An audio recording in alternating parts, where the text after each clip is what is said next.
I can tell something's on your mind. Oh well, these are trying times. You have to laugh just to keep from crying, but it's not so funny, these are trying times. Honey, these are trying times.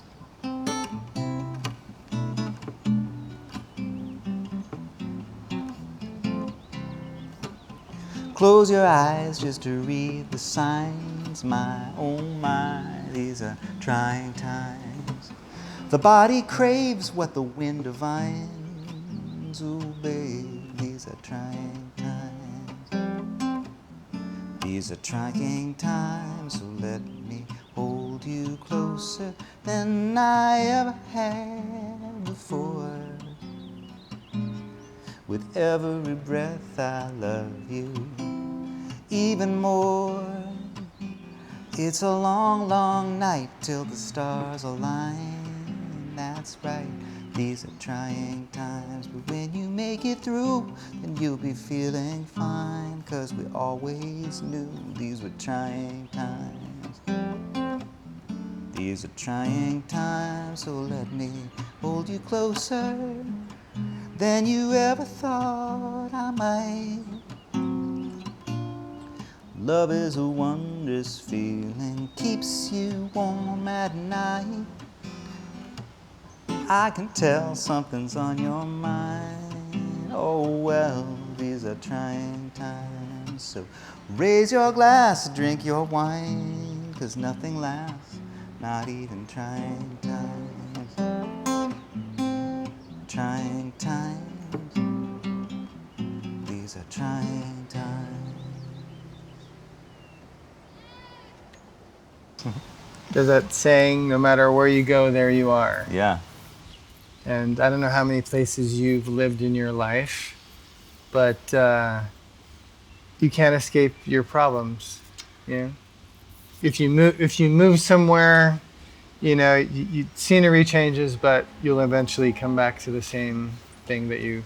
Well, I think that's that realization that happens probably to most people at some point in their young adulthood when they make those choices that they think are going to somehow turn them into the person they want to be, Mm-hmm. or go to the places that they think are going to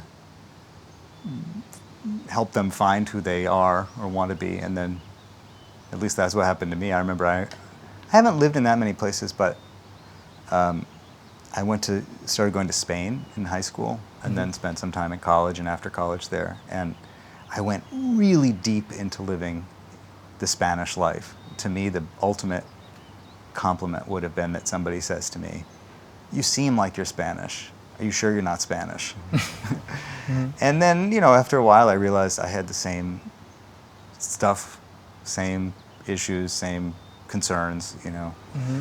And that was like about as far as I thought I could get from my other life. And when I found that I was still there in my body, Mm-hmm. that's when I sort of realized that, you know, there's no escaping yourself. But ultimately, I haven't lived in that many places. And I'm kind of, I think I've realized in the last year, a homebody more than I ever thought I was. Mm-hmm. And home is where all your creativity, it's your workshop. Yeah. Pretty much, right?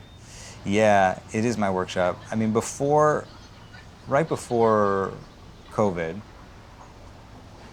I had started to go outside of my house to work, like to go to other studios and other places, because I thought, like, I like the idea of disruption in creativity. And to me, I guess disruption meant changing the conditions around the way work got done. So I was always at home in my workshop, as you say, recording and playing music and interviewing people. Whatever I do, I would do it from my house. So I thought, well, what would happen if I changed the conditions around where I do it? And so I had just started kind of making opportunities for myself to go elsewhere to work. And then, you know, got sent back to my room. Yeah, it was timeout, big timeout. Yeah, big timeout, exactly.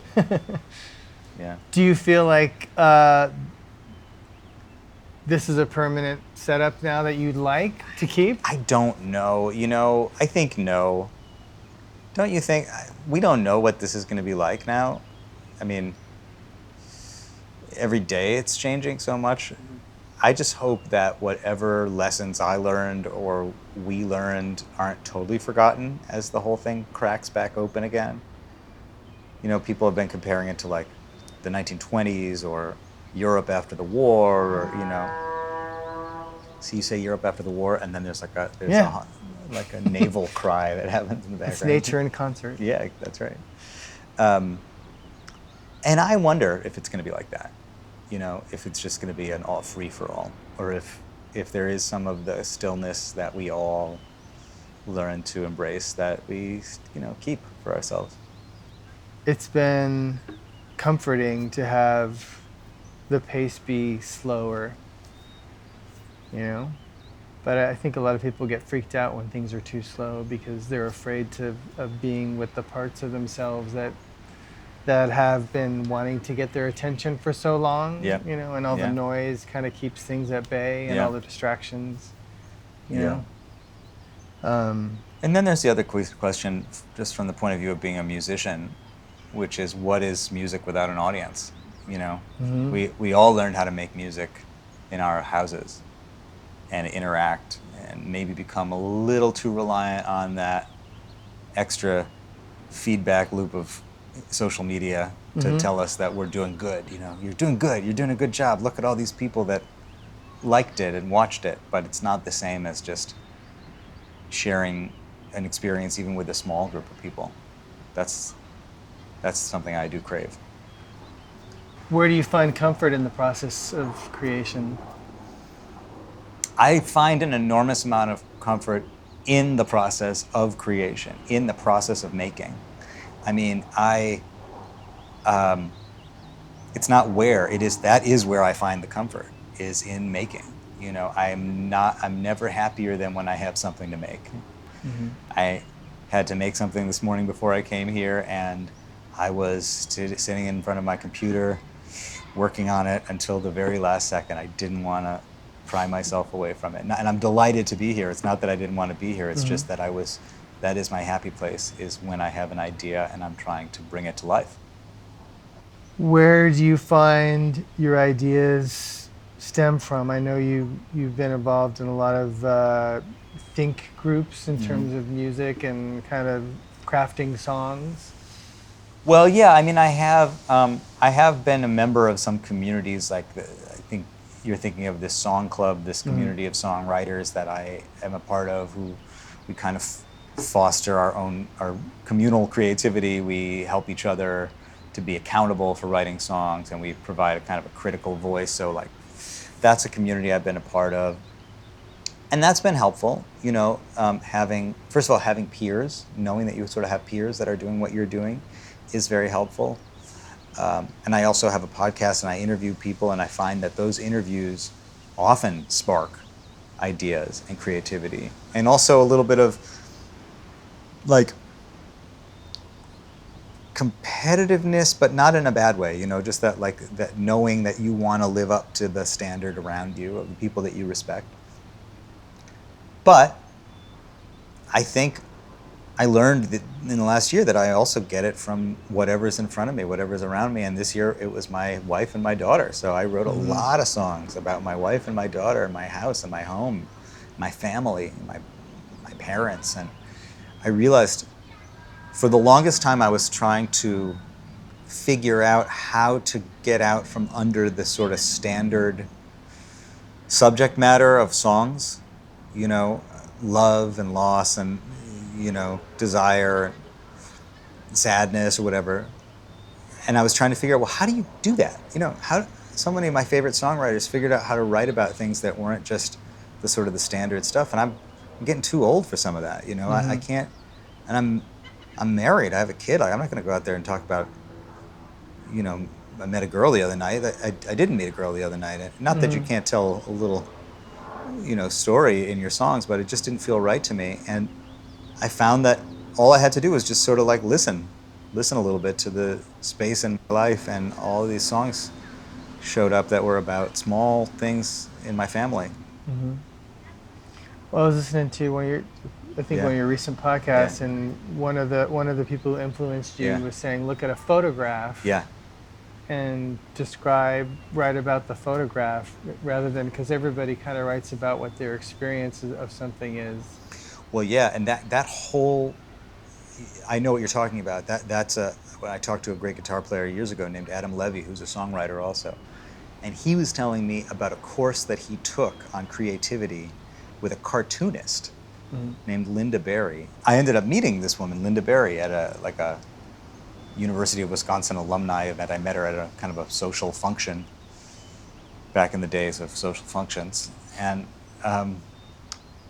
I approached her, and I didn't exactly know what to say to her, so I showed her a picture that my daughter had drawn, and she looked at it and she said, "You should write a song about that. You're a musician, right? Use this." And I did. I went home and I wrote it right away.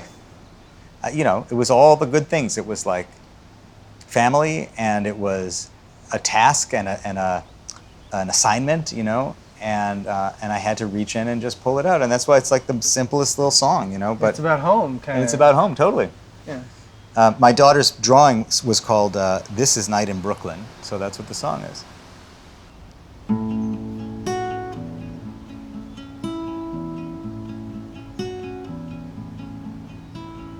This is night in Brooklyn.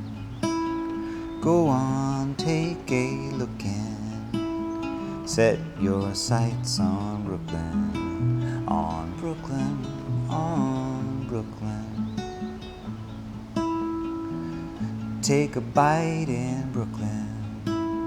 You and I are cooking, feeling so good looking in Brooklyn, in Brooklyn. And the stars are shining bright and brilliantly for you and me. And the moon is hanging high for everyone to see. Planes fly high in Brooklyn, touch the sky in Brooklyn. This is night in Brooklyn, in Brooklyn, in Brooklyn. And the stars are shining bright and brilliantly for you and me. And the moon is hanging high for everyone to see. Windows light up Brooklyn, in the quiet of Brooklyn. This is night in Brooklyn, in Brooklyn.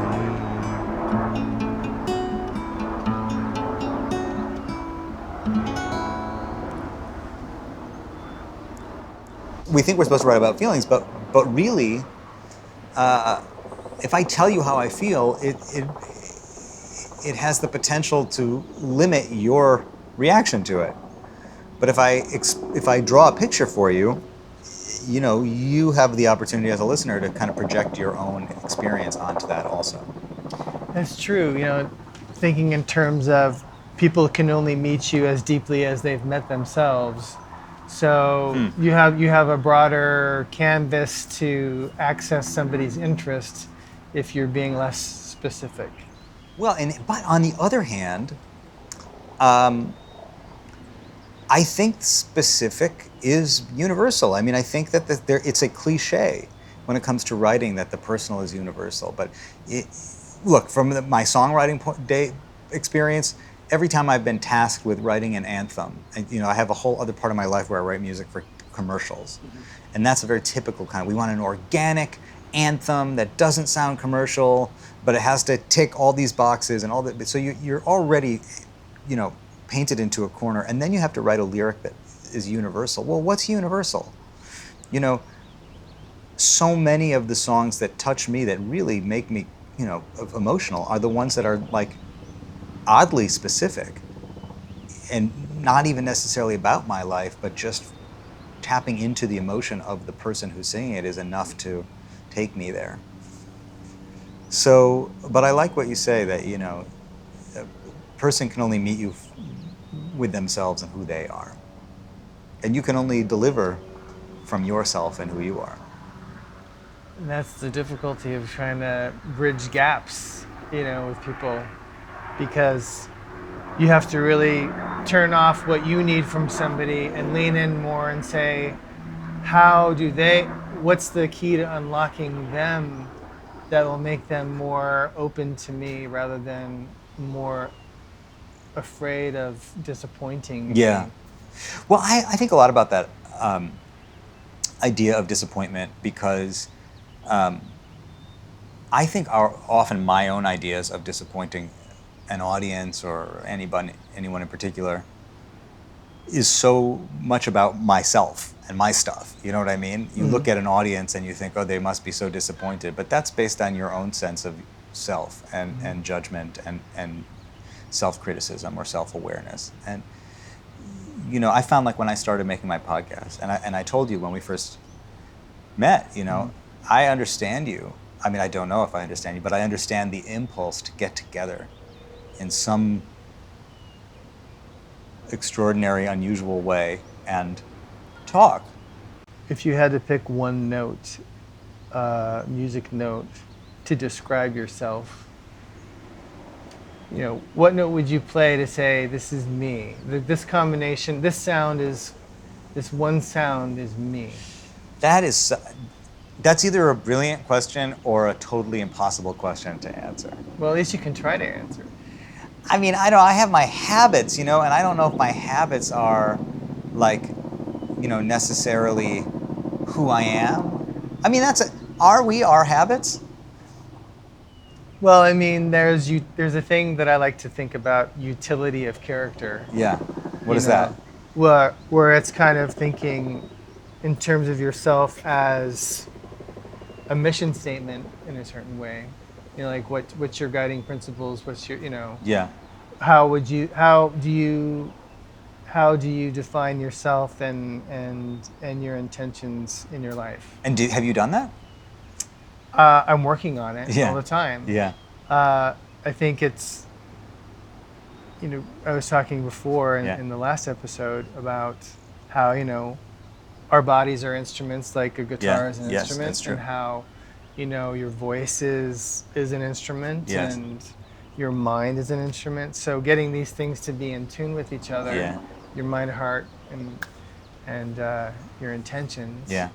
I think people are sometimes all over the place because they switch to try to be this person to somebody and this to somebody else. Yeah. Worrying about being misinterpreted. Yeah.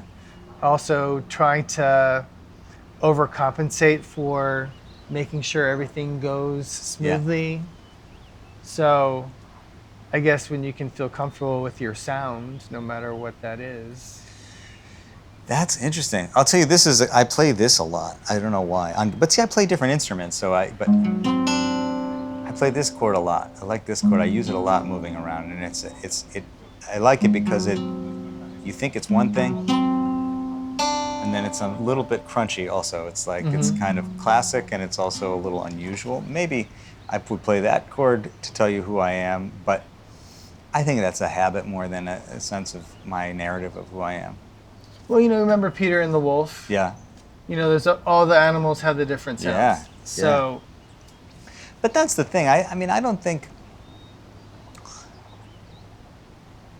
I don't trust myself to be able to work backwards into a concept. I think that certain conceptual ideas reveal themselves to me and through many people when they're writing, but I haven't yet successfully, made the spreadsheet of how my work is going to look and sound and then been able to write it that way. I'm constantly discovering. I mean, that's the thing that they say, like, composition is as much an act of discovery as it is an act of action. So your home is everything to you. It's where everything happens, it seems like. It has been. I mean, I feel like I'm just crawling out of the cave right now, because I also feel very tied to the world. You know, I bought these domains years ago. I would live there and I could eat that. What do you mean?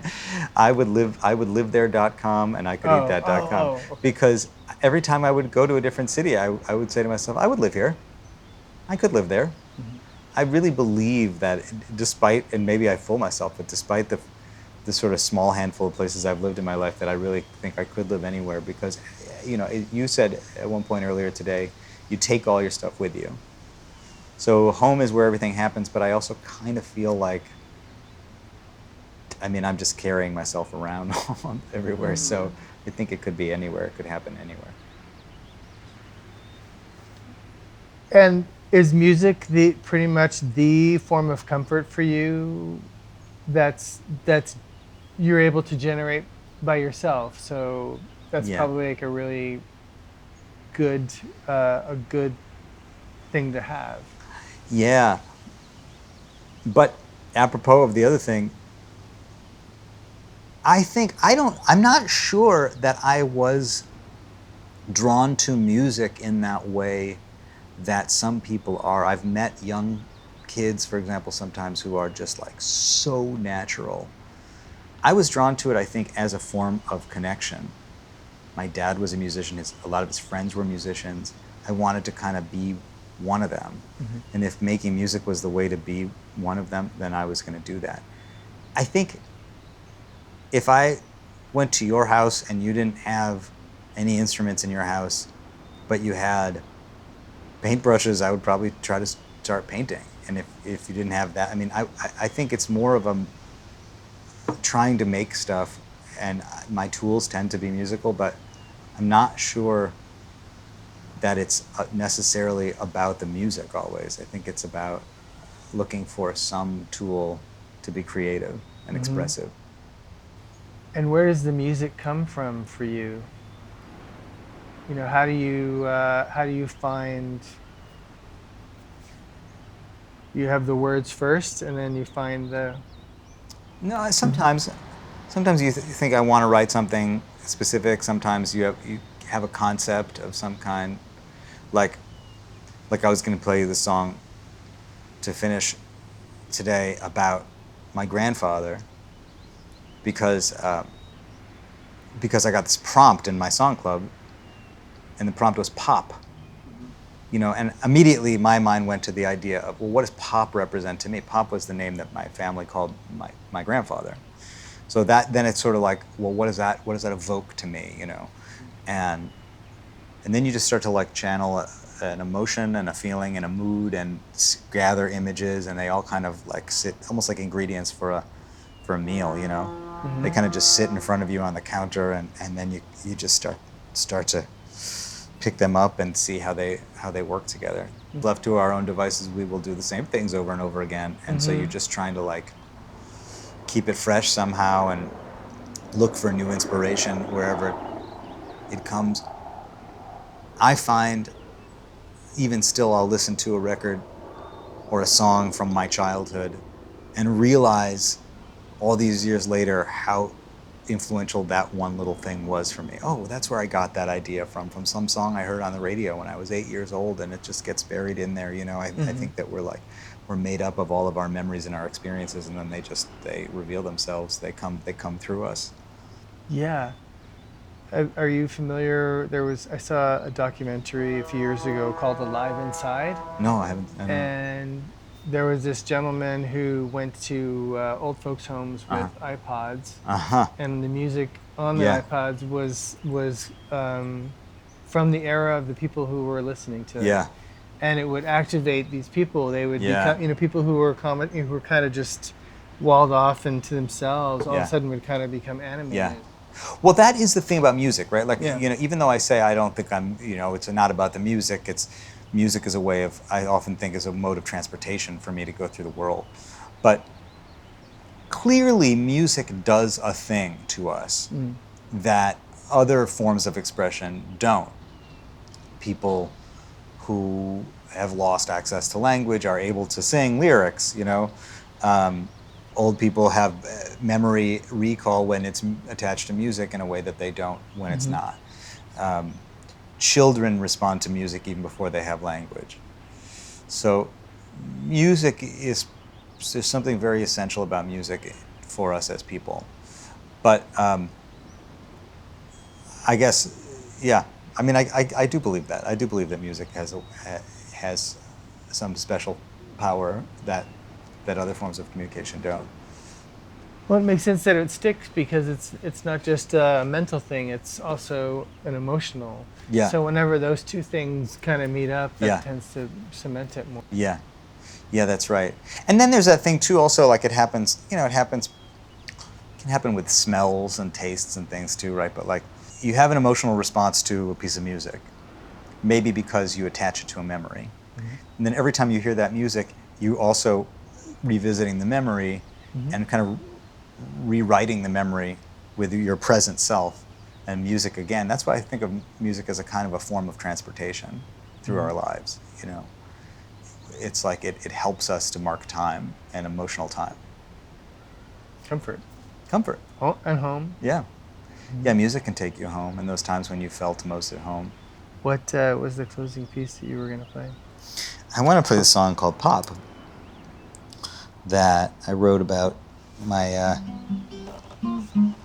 grandfather, my dad and my grandfather and me, about the continuity of life and family. And it's that song I was telling you that came out of that song club prompt. And it turned out to be, I think, like the most emotional and narrative song that I had written up until that time.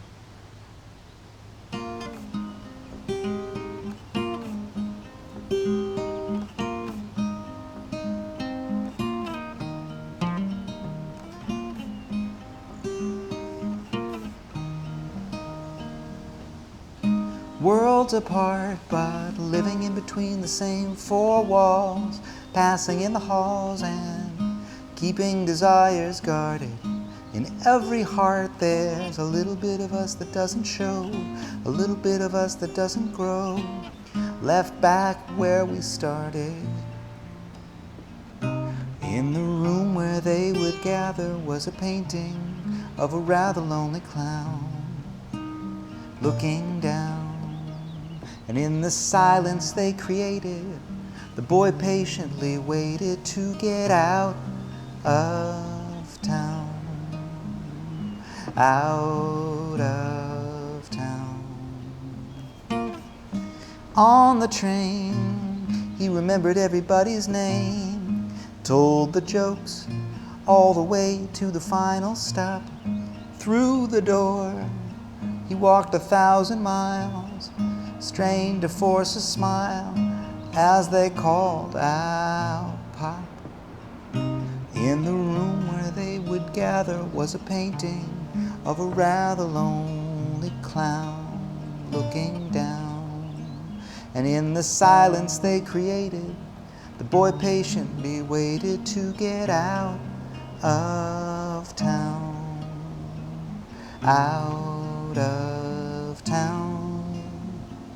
Out of time goes on even when we're gone. I know he doesn't see me from the darkness that's beyond. But what would he have thought of the world he left behind? Would he understand, celebrate? Would he be unkind? They gave his name to a newborn boy, filled him full of joy, and aimed him for the top. Over time, as the picture fades, the word is all that stayed. Pop. In the room where they would gather was a painting of a rather lonely clown looking down. And in the silence they created, the boy patiently waited to get out of town. Out of town. Out